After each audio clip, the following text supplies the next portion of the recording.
अनंत सुख सम्राट सदगुरु सुखराम जी महाराज की अणभे वाणी को खूब खूब प्रणाम। सताधारी संतों के चरणों में दंडवत प्रणाम। राम सभा में विराजमान और दूर देशांतर से देखने वाले सभी राम सनी भाई भाइयों को हमारा घना निघना राम राम सा। बड़ी सुंदर सत्संग चल रही है। एक बार फिर हमारी गोड़वाड़ की धरती पर परम दयालु सत्ताधारी संतों का पधारना और भूले भटके जीवों को जगाना एक बहुत बड़ा काम लेके आए कि भाई कोई किसी के अंदर शंका होए, समाधान होए, घर घर जा कर के हेला दे करके गांव गांव में घूमते हुए सत्संग करते हुए सभी जीवों को जगाने का हौदा महाराज ने उठाया है और वो आज लाभ हमारे को मिल रहा है। धन्य हो हमारी सादरी के निवासियों को, जमुना भाई, पृथ्वीराज जी, रूपी भाई और कर्मठ कार्यकर्ता जिन्होंने ये लाभ हमारे को दिया। कहीं से दूर दूर से, कोई गुजरात से, कोई बम्बई से, कोई कहाँ से आकर के यहाँ लाभ लेने आए हैं और यहाँ वाले अछूते नहीं रहे।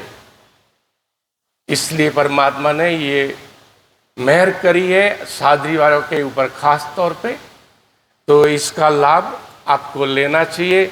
बड़े ही ध्यान से महाराज का ज्ञान सुनना चाहिए। भजन करते टाइम भजन करो और सत्संग के टाइम पे आप सत्संग सुनो।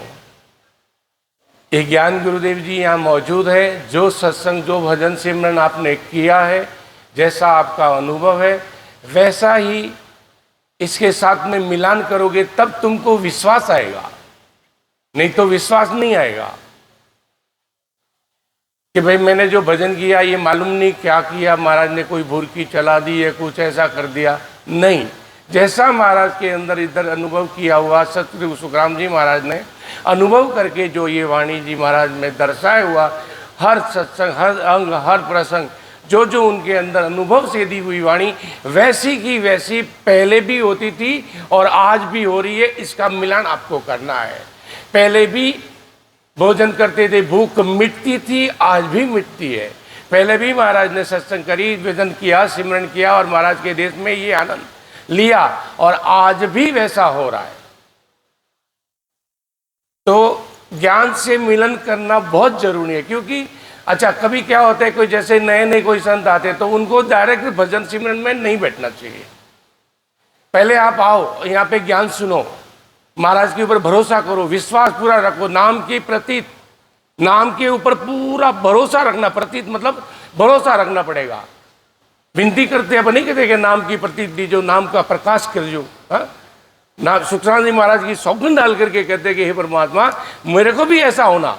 तो ये नाम का ऊपर आपको भरोसा करना पड़ेगा।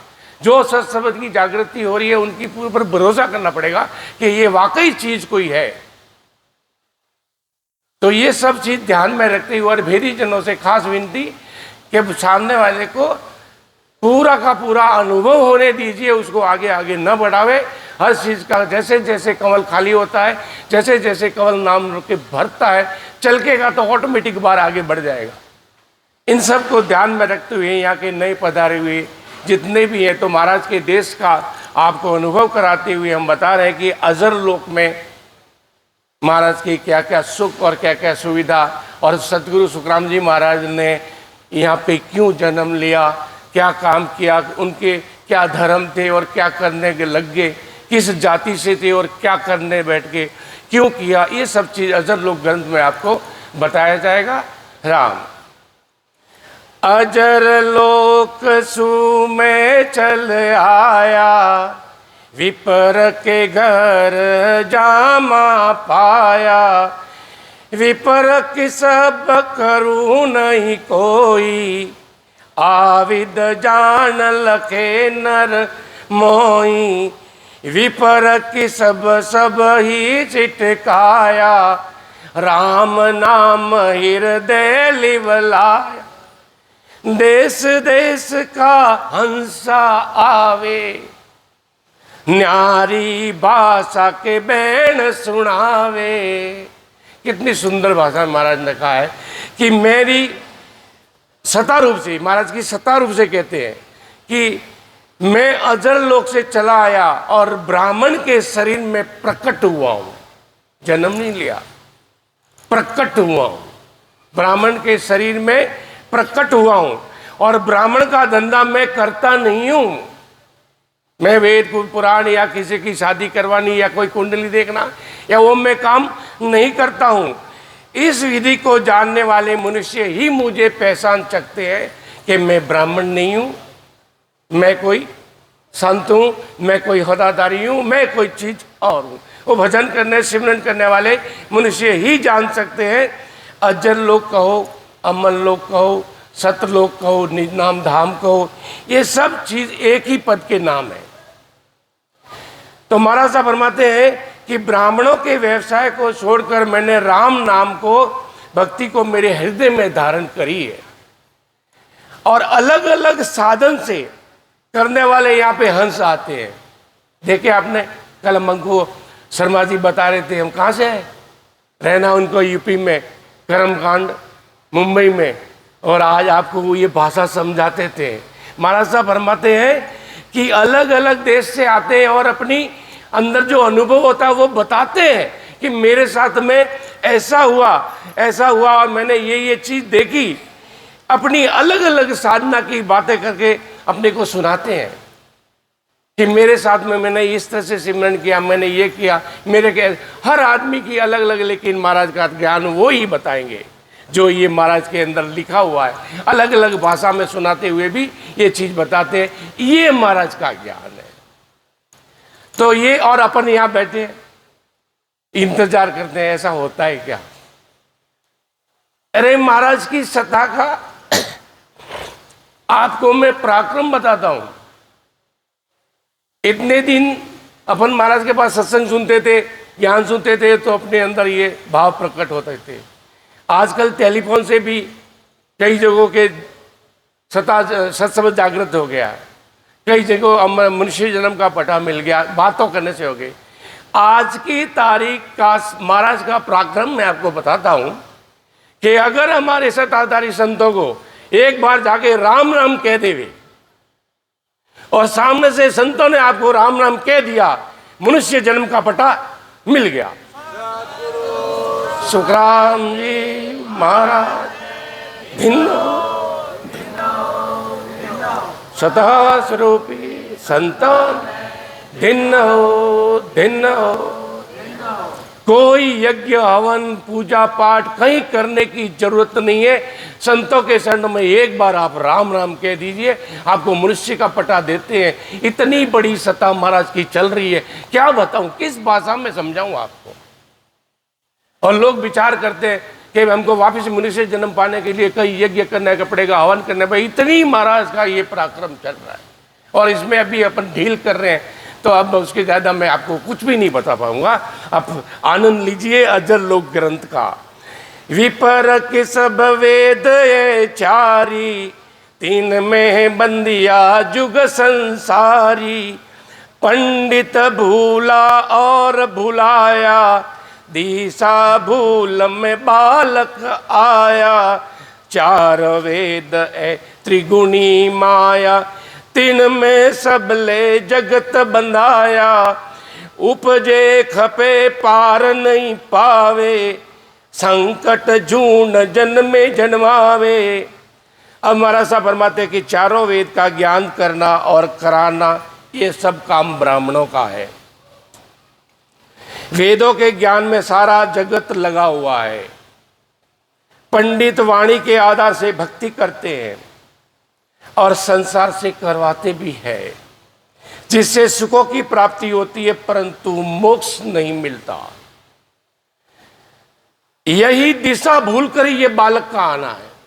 ये दिशा का भटक गए हैं, ये वैसे ही भटके हैं। अरे भाई, आज विज्ञान चाहता है कि मैं कुछ नया करके बताऊं, तो आप ये रूढ़िवादी सिस्टम लेकर के क्यों बैठे हो? कुछ नया करो, बाहर तो निकलो तो सही। उसी जगह वही वेद पुराणों के अनुसार व्रत करो, उपवास करो, मंदिर जाओ, तीर्थ करो, यज्ञ करो, हवन करो, उसी में लगे। वही करते थे वैसे हम भी लगते हैं। अरे वो सतयुग था, वहां झूठ कपट नहीं चलता है। ये कलयुग है, यहाँ सिर्फ नाम की भक्ति चलती है। सब जगह माया का इतना पसारा हो गया है कि आप कोई भक्ति यहाँ सजने वाली नहीं है। तुम यज्ञ करो तो उसमें भी विघ्न आने वाला है, कोई पूजा पाठ करोगे तो उसमें भी विघ्न आने वाला है। सिर्फ ये नाम की भक्ति है जो भी अंदर की, बाहर मार का पसारा है। अंदर की भक्ति इस करोगे तो ये पार पड़ेगा, नहीं तो नहीं पड़ने वाला है। चारों वेद, तीन लोक, सृष्टिकर्ता पद तक की प्राप्ति का ज्ञान आपको दे सकते हैं। जहाँ से सृष्टि की रचना होती है, पार ब्रह्म से जहाँ जन्मना मरना, वहाँ तक का ज्ञान दे सकते हैं। ये चार वेद हो या तीनों लोक के जितने भी सृष्टिकर्ता के पद तक की ज्ञान आपको दे सकते हैं। उसी ज्ञान को सारे संसार ने धारण करके रखा है, परंतु इससे जन्म मरण मिटने वाला नहीं है, उससे रहित तो नहीं हो सकते। तीन लोक का फेरा होई, घाणी बैल फिरे ज्यों सोई। चार वेद ए त्रिगुणी माया, लख 84 जीव बंधाया। अब महाराज साहब फरमाते हैं कि चारों वेद में जो करणियों का ज्ञान है, जिससे तीन लोकों में सुख दुख की प्राप्ति होती। अगर कोई विघ्न पड़ गया तो दुख आता है, और पूजा पाठ करते तो सुख मिलता है। महाराज साहब दोनों चीज उसमें साथ में है, सुख भी होता है और दुख भी होता है। करणियों द्वारा होणकाल ब्रह्म, यानी जहाँ सृष्टिकर्ता का पद है, वहां तक की प्राप्ति हो सकती है। जैसी करनी करते हो उसी के अनुसार तीन लोक में आते जाते रहते हो। सुरनर में जाओ या नरपुर जाओ या नागपुर में जाओ, जहाँ भी जाओ, स्वर्ग में जाओ, पाताल में जाओ या मनुष्य जन्म में आओ, सब जगह जाओ। जैसे जैसे करनी करोगे वैसे वैसे अनुसार उन तीनों लोकों में आना जाना आपका लगा रहेगा। जैसे घाणी का बैल जहाँ सुबह जुटता है, दिन भर घूम करके फिर शाम तक उसी जगह पे छूटता है, वो उस घर से बाहर नहीं निकलता है, उसी घर में बनता है, उसी घर में छूटता है। एक रत्ती भर भी वहाँ से कोई फर्क नहीं पड़ता है। तीन लोक घाणी ज्यों फेरा, उदय अस्त ज्यों होय निवेरा। सब दिन छोड़ पेड़ नहीं जावे, जहाँ जूते त्याही चिटकावे। तीन लोकों में फिरना घाणी के बैल की तरह है, सुबह से लेकर शाम तक फिरता है, परंतु उसी जगह पर छूटता है। जिस तरह करणियों से तीन लोकों में फिरते रहते हैं, सारा दिन दौड़ते हुए भी एक कदम भी जैसे बैल आगे नहीं बढ़ता है, उसी तरह महाराज सफर में तीन लोकों में घूमता हुआ वापिस उसी जगह पे आता है। बाहर क्रिया बहुविध कर है, जहाँ उपजे त्याही फिर खपे। तीन लोक में त्रिगुणी माया, ब्रह्म धाम चौथे पद पाया।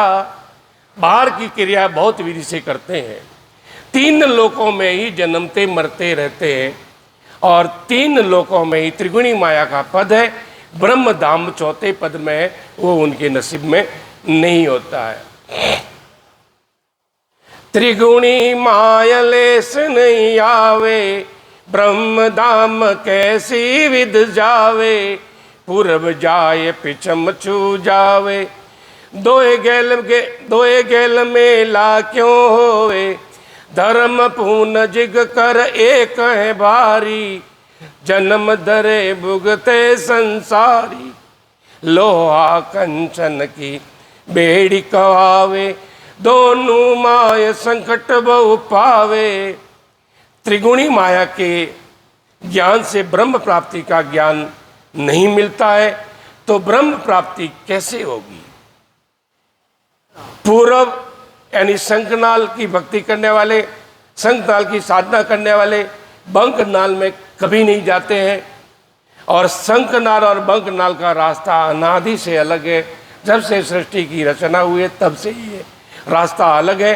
दोनों रास्ते एक नहीं हो सकते हैं, दो रास्ते एक नहीं हो सकते हैं। धर्म पुण्य जिंग कर भारी, धर्म पुण्य यज्ञ बहुत भारी करते हैं तो फिर जन्म धारण करके उसका फल भोगना पड़ता है। कितना भी धर्म करो, दान करो, पुण्य करो, उसका फल आपको मिलेगा। और अगर वो फल आपको इस जन्म में नहीं मिला, अगले जन्म में मिलेगा, लेकिन मिलेगा जरूर। महाराज साहब फरमाते हैं कि पाप करना लोहे की और पुण्य करना सोने की बेड़ी में जकड़ना है। दोनों का फल संसार में भोगना ही पड़ता है। भले लोखंड की बेड़ी होए, हथकड़ी, बेड़ी बोले तो हथकड़ी, लोखंड की डालो या सोने की डालो, बंद तो गया। अब ठीक है, कोई राजमहल में बंदी है, कोई कारागृह में बंदी है, लेकिन बंधन है, उसको बाहर जाने का ऑर्डर नहीं है, वो बाहर नहीं जा सकता है, बाहर की सुख सुविधा उसको नहीं मिल सकती है, उसको अंदर ही हुई रहेगा। दुख दोनों जगह है। अब आप दोनों पासा तुम्हारे हाथ में है। और ऐसा बोलते हैं ना कि पासा तेरे हाथ है, भल हारो भल जीत। सतगुरु में राम दी दीनी नर दियो, सतगुरु दीनो ज्ञान, ये घोड़ा और मैदान। परमात्मा ने आपने राम जी की भक्ति दी है, आपके सामने आपको ज्ञान मिल रहा है। ज्ञान बताने वाले सब आपके सामने जी तोड़ मेहनत कर रहे हैं। उभेदी जन लगे हुए हैं। एक जीव थोड़ी सी हलक बोलता है, मेरे को यहाँ से गुदगुदी हुई या मेरे को सत्संग होता है, उस भेदी जन के मन में इतनी उमंग होती है कि मैंने आज ये लाखों रुपए कमा ली। हाँ? वो इतनी मेहनत कर रहे हैं और अपन यहाँ बैठे हैं। तो महाराज साहब फरमाते हैं कि भाई ये तो आपको भी करना पड़ेगा, किए बिना छुटकारा नहीं मिलने पड़ा है। और यहाँ धर्म यज्ञ करके वही दुख पाने वाली बात में बैठे, इतना मेहनत करते हैं, इतने करते, फिर भी लोग यहाँ आने में हिचकिचाते हैं। मालूम नहीं, ये तो हमको धर्म छुड़वा देंगे, हमारे देवता छुड़वा देंगे, हमारे देवताओं से हमको अलग करने के लिए भक्ति है।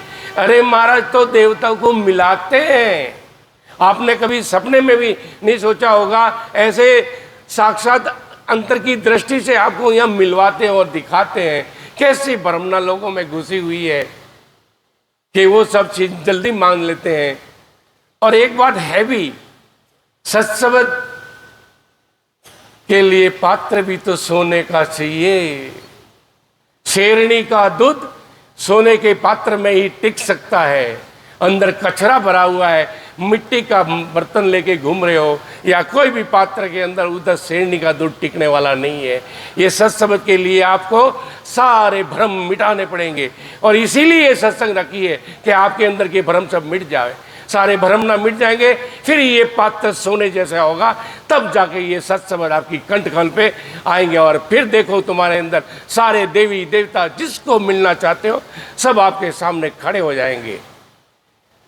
पात्रता तो आपको करनी पड़ेगी, पात्र बनना पड़ेगा, उस लायक बनना पड़ेगा। महाराज कबीरदास जी ने तो बड़े सुंदर शब्दों में कहा है कि दुनियादारी ओ गणगारी जिन्हें भेद मत दीजो। ये तो तुम्हारी बुराई करेंगे बाहर जाके, इनको भेद देने की जरूरत नहीं है। खुला कहा, सभी संतों ने कहा है कि बिना पात्रता, गुजरात में एक संत है, उन्होंने भी कहा था कि कुपात्र हाथ में कभी भी ये शब्द नहीं देना चाहिए। भले ही वो ला करके आपके सामने करोड़ों रुपए का धन दे देवे, ढकला कर देवे, भले एक बड़ा राजा क्यों नहीं हो, बड़ा बड़ा भूप क्यों नहीं होए, तो भी ये वस्तु उसको नहीं दी जाती। आपने सुना होगा, हमारे जैतार में संतों ने बताया था, कोई विदेश में बसने वाला था, कितने करोड़ देने के लिए संतों ने कहा मैं इतने करोड़ रुपया, यानी डॉलरों में, हाँ, जो यहाँ के करोड़ों रुपए देने के लिए संतों को बोले मैं आपके संस्था में देना चाहता हूँ। बोले मेरे यहाँ पे धन की क्या कमी है, मेरे तो धन ये सब है। हाँ, मेरे यहाँ धन की कमी नहीं है, पहले आप आइए और हमारे इस धन के साथ मिलिए, फिर तुम्हारी मर्जी आए उतना देना, सब ले लूँगा। तो ये पहले पात्रता होनी चाहिए, यहाँ धन को फिर थोड़ी चाहिए। इसलिए महाराज साहब फरमाते हैं कि शुभ ही कर्म अशुभ ही कवावे, इन दोनों बिस जगत बंधावे, देता दुख लेवता सोई, भुगत्या बिना न छूटे कोई।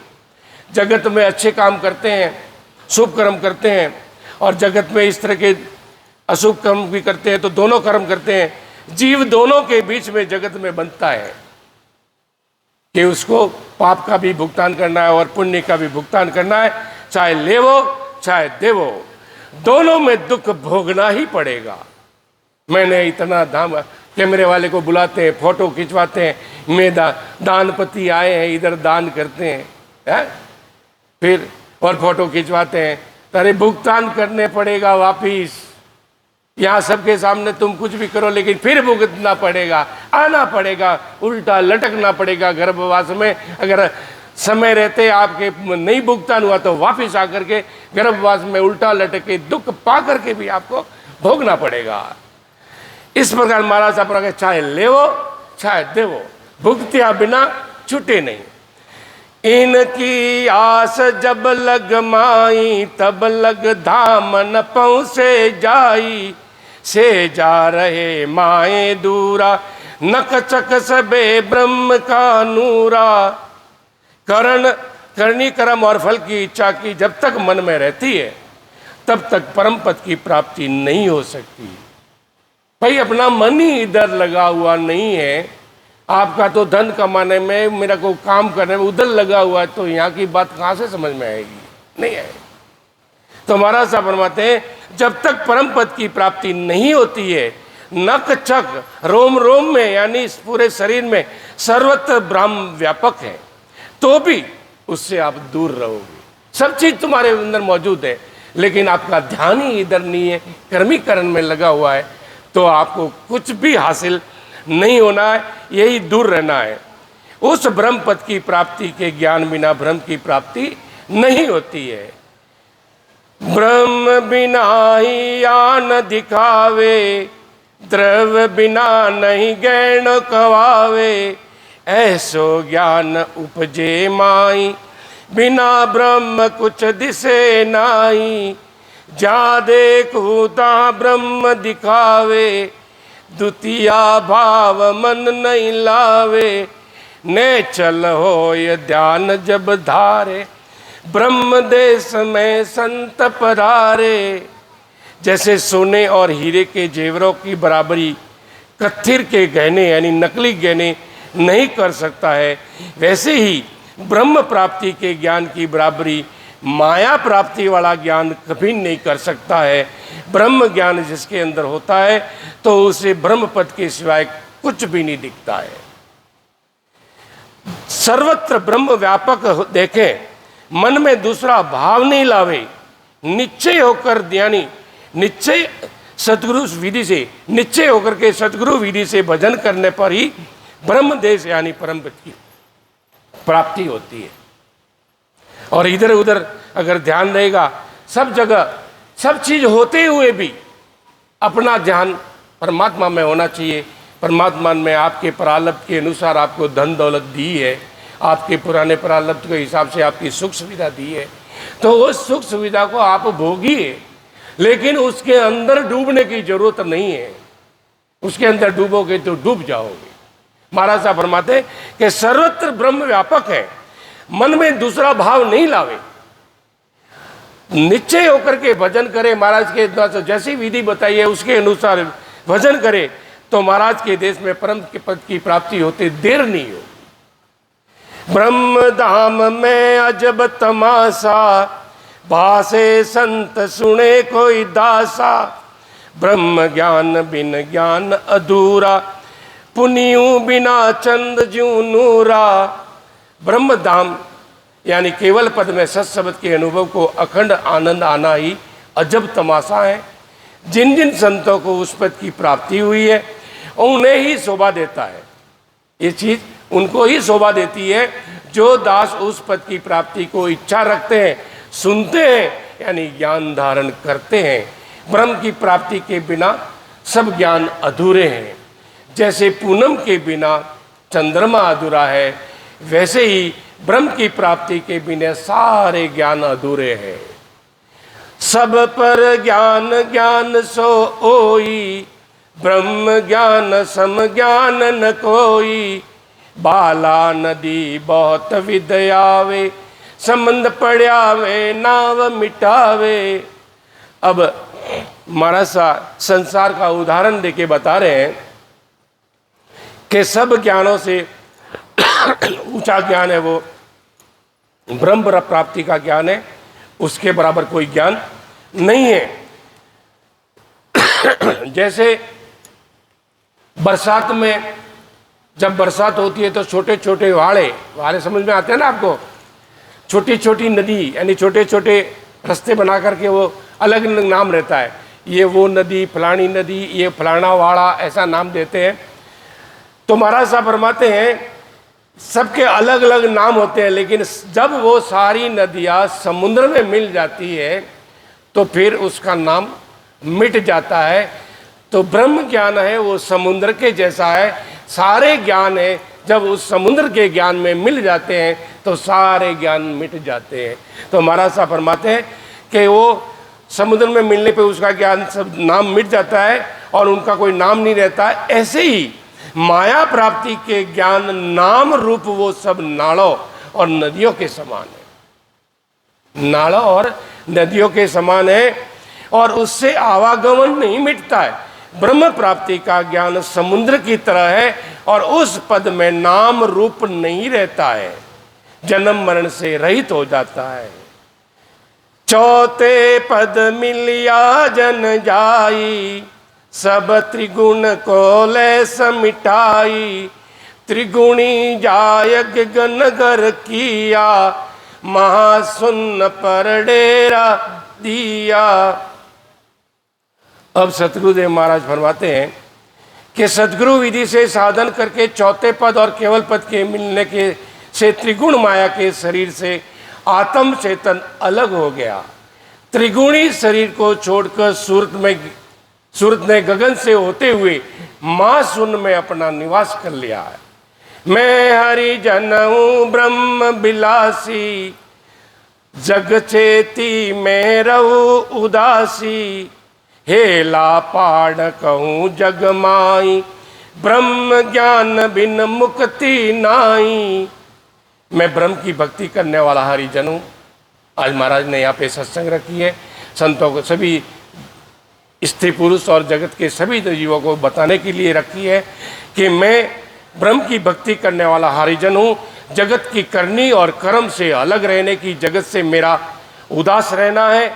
जगत में जीवों को उपदेश करता हूँ और ब्रह्म ज्ञान यानी चौथे पद की प्राप्ति के बिना जन्म मरण से मुक्ति नहीं होती है, ऐसा मैं ज्ञान हेला दे दे करके कहता हूँ। हेला देना मतलब ये घर घर जाकर के सत्संग कर करके आपको ये देना, ये महाराज साहब इतना सारा ज्ञान मिलने और इतना सुनने के बाद में अगर थोड़ी सी भी आपके मन में जागृति हुई है तो देरी किस बात की। लग जाओ, यहाँ हरिजन बैठे हुए, हमारे वेदीजन बैठे हुए, बैठ जाए। संतो भाई रे क्यों करो अब मोड़ो रे, साधु भाई रे क्यों करो अब मोड़ो रे। तारी सुरता भजन माए जोड़ो रे, तारी सुरता भजन माए जोड़ो रे। संतो भाई रे क्यों करो अब मोड़ो रे, साधु भाई रे क्यों करो अब मोड़ो रे। इन रे काया में ओ संतों नवरे दरवाजा रे, इन रे काया में संतों नवरे दरवाजा रे। खिड़की नजर नहीं आवे रे, संतो भाई रे खिड़की नजर नहीं आवे रे। संतो भाई रे क्यों करो अब मोड़ो रे, साधु भाई रे क्यों करो अब मोड़ो रे।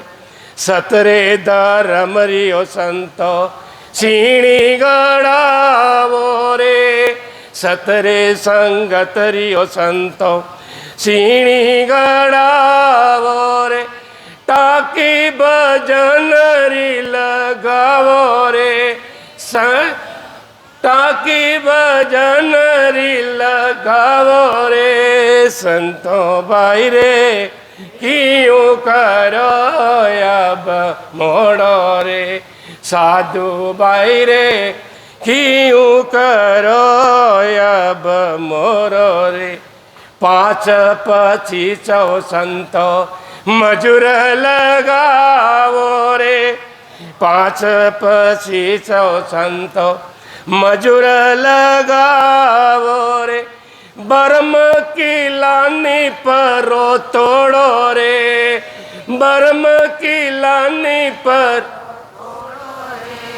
संतो भाई रे क्यों करो अब मोड़ो रे साधु भाई रे क्यों करो अब मोड़ो रे तोड़ फोड़े न्यो संतो कर लो मैदानो रे तोड़ फोड़े न्यो संतो कर लो मैदानो रे सीधोड़ी चढ़क जमावो रे सीधोड़ी चढ़क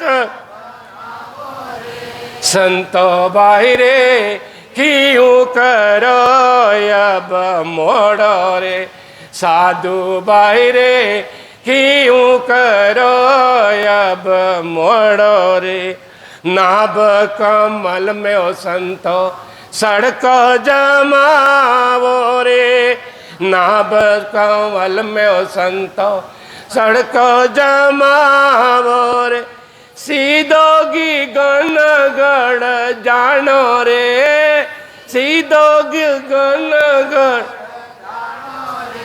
संतो भाई रे क्यों करो अब मोड़ो रे साधु भाई रे क्यों करो अब मोड़ो रे जन्म मरण रो संतो पास कटावो रे जन्म मरण रो संतो पास कटावो रे भजन बोलावो साथे लीजो रे भजन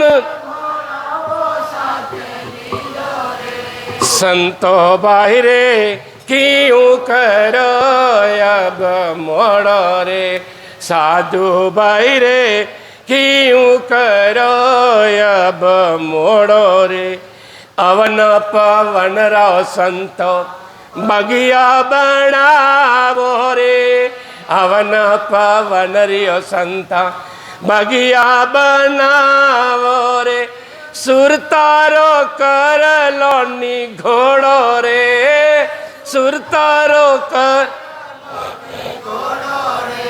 संतो भाई रे क्यों करो अब मोड़ो रे साधु भाई रे क्यों करो अब मोड़ो रे केवे कबीर सौ संतो सुन भाई साधु रे केवे कबीर सौ संतो सुन भाई साधु रे धरती गणी नी दिनड़ो थोड़ो रे धरती गणी नी दिनो संतो रे संतो भाई रे तेज खराने अब घोड़ो रे संतो भाई रे तेज खराने अब घोड़ा तारी सुरता भजन माए जोड़ो रे था सुरता भजन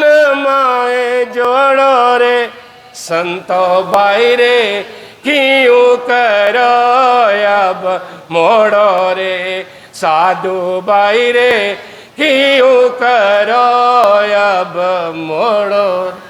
इतना ज्ञान महाराज का सुना तो अब देरी किस बात की, बैठ जाओ। हमारे बेदीजन बैठे, थोड़ा बहुत भी अगर विश्वास बैठा है तो बैठ जाओ। ये घड़ी अगर निकल गई फिर मन पलटी खा जाएगा। ये मन बड़ी मुश्किल से कंट्रोल में आता है। जब महाराज का ज्ञान सुनता है ना, हथौड़े पड़ते हैं ना, तब ये मन बोलता है नहीं इस भक्ति में कुछ न कुछ है तो अभी लग जाओ। क्योंकि ये मन पलटी खाते देर नहीं करेगा, किस वक्त इसका मन बहक जाएगा पता नहीं लगेगा। इसलिए जितनी जल्दी बढ़े, थोड़ा सा भी अगर ज्ञान आपके समझ में आया है तो हमारे बेटीजन बड़ी आतुरता के साथ में सब चीज छोड़ के, खाना पीना भी उनको बुला के खाना ना पड़ता, इतना सब छोड़ के आपके सबको सत्संग की जागृति कराने में लगे हुए हैं। तो किस बात की देरी। महाराज साहब फरमाते हैं कि ये इनरे काया में नवरे दरवाजा, खिड़की नजर नहीं आवे, इस काया में 9 दरवाजे हैं। सबको पता है कि ये जीव जब निकलता इन 9 दरवाजों में निकलता है, और संतों ने तो जीते जी खिड़की खोल ली है। तो मरने के बाद उसी रास्ते से जाएंगे। एक बार आपने जयतारण देख लिया तो दूसरी बार किसी का हाथ पकड़ने की जरूरत नहीं है। वैसा ही एक बार आपकी खिड़की खुल गई, एक बार आपकी खिड़की खुल गई, फिर आपके ये 9 दरवाजे बंद हो जाएंगे।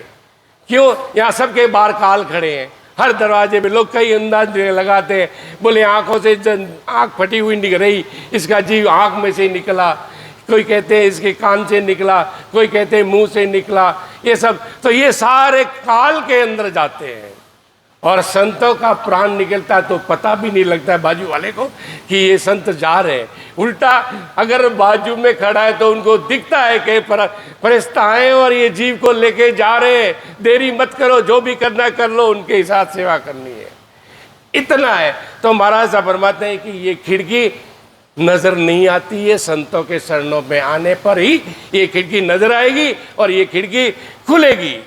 तो अब महाराज साहब फरमाते कि सत्री धर्म रहो संतोषिणी कराओ। सत्य धर्म, शब्द, सत्संग, कीर्तन नहीं। कहीं का मोटा सा सत्संग है, वहां जाते तो तंदूरा कूटते हैं।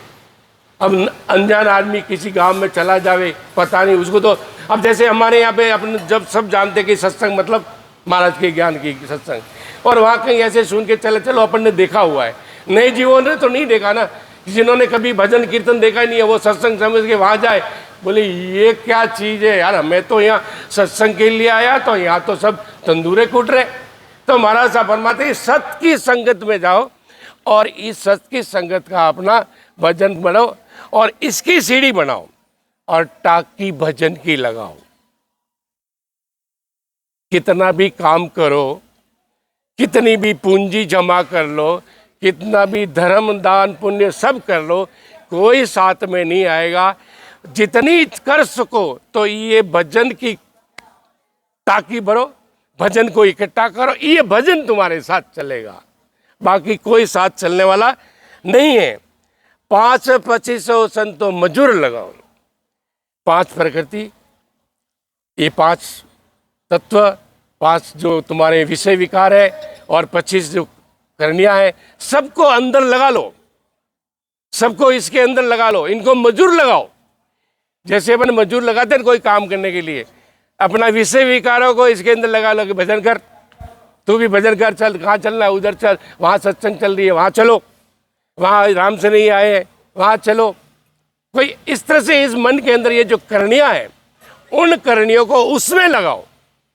5-25 मजूर को भजन, ताकि भजन की लगाओ। ये सारे 5-25 जो 25 प्रकृतियाँ जो भी इसके अंदर विकार है, उन सारे विकारों को भजन में लगा लो और भजन की टाकी भर लो, वही तुम्हारे साथ चलेगी, बाकी कोई चलने वाली नहीं है। 5-25 मजूर करो, भ्रम किल्लाने पर तो जो आपके अंदर भ्रमना है, ऐसा करने से ये होता है, ऐसा करने से वो होता है, ये सारे भ्रम आपके मिट जाएंगे। जैसे जैसे भजन करोगे सारे भजन आपके भ्रम मिट जाएंगे। तोड़ फोड़ नहीं कर लो मैदाना, सीधोड़ी सड़क, फिर आपके मन में तोड़ फोड़ के सब मैदान कर दो, फिर आपके अंदर कोई विषय विकार नहीं आएगा, कोई तरह की अंदर आपके अंदर की दूसरी प्रक्रिया नहीं होगी। सिर्फ एक ही दिमाग में रहता है, सीधा भजन करने। जब बैठो कोई याद नहीं आता, जब बैठो सीधा ध्यान जहाँ सत्संग है वहाँ लगता है। लगता कि नहीं लगता है?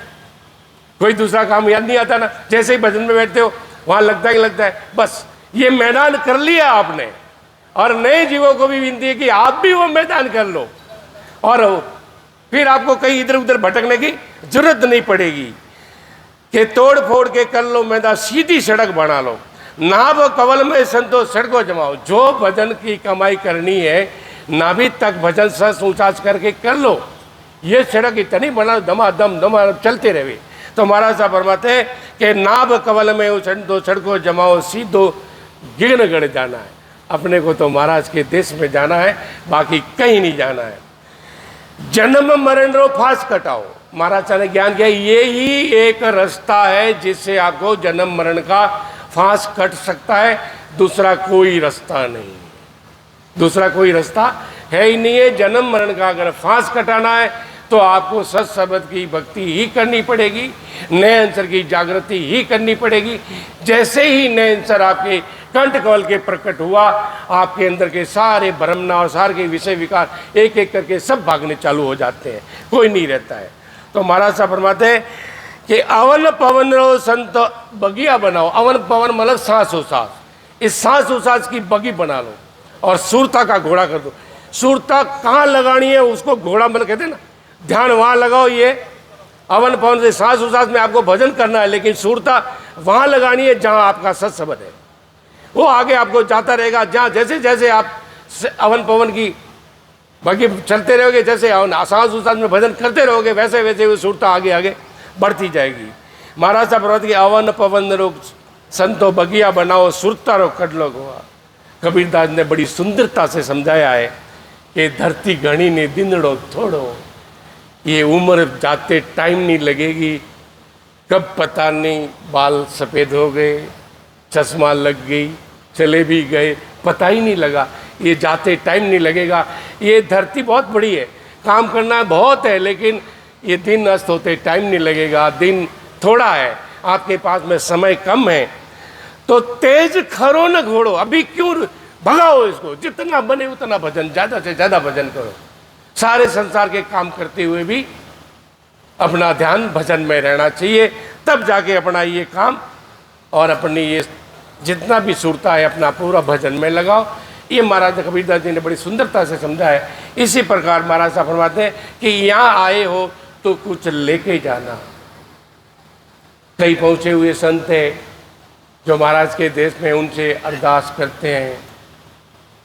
तो एक विनती पद अरदास हम आपको सुना रहे हैं कि पहुँचे हुए संतों में कैसे कैसे होता है, कहाँ कहाँ अटकता है। जैसे जो भी जाते तो भाई महाराज को मेरा ये प्रणाम करना, महाराज को बोलना मेरा ध्यान नहीं लगता, कहते हैं ना।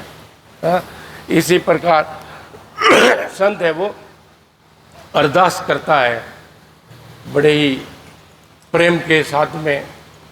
सुनिए कि भाई कैसे अरदास की जाती है, कैसे नहीं की जाती है। तो मैं आपको बताता हूँ, बड़ी सुंदरता समझाया है महाराज ने कि भाई भजन करो, लेकिन जो भी मिले उनके साथ में अरदास करो कि भाई मेरे को भी ये ज्ञान होना चाहिए, मेरे को भी ये चीज़ मिलनी चाहिए। तो एक मिनट चालू रखना दोनों। हाँ, तो बड़ा सुंदर तरीके से समझाया है। गुरु जी को जैसे अपन संदेशा देते हैं ना कि मेरा संदेशा सुनो, वैसे ही एक गुजराती में किसी ने अरदास करी है कि आटलो संदेशो मारा गुरुजी ने केजो, आटलो संदेशो मारा गुरुजी ने केजो, सेवक जानी निरुदिया मेरे जोरे, सेवक जानी ने रुदिया मेरे जोरे, अतरो संदेशो मारा गुरुजी ने केजो। काया रो देवल मनी लागे काचो, ओ काया रो देवल मनी लागे काचो, एनी रे बारवनी मन दीजो रे, एनी रे बारवनी मन दीजो रे, अतरो संदेशो मारा गुरुजी ने केजो। काया बल से ने हंसो कहाँ जाए समावे, કાયા બળ સૈન્ય હંસો કઠે જાય સમાવે वो घर माने बतावजो वो घर माने बतावजो अतरो संदेशो मारा गुरुजी ने केजो सेवक जानी रुदिया मेरे जोरे अतरो संदेशो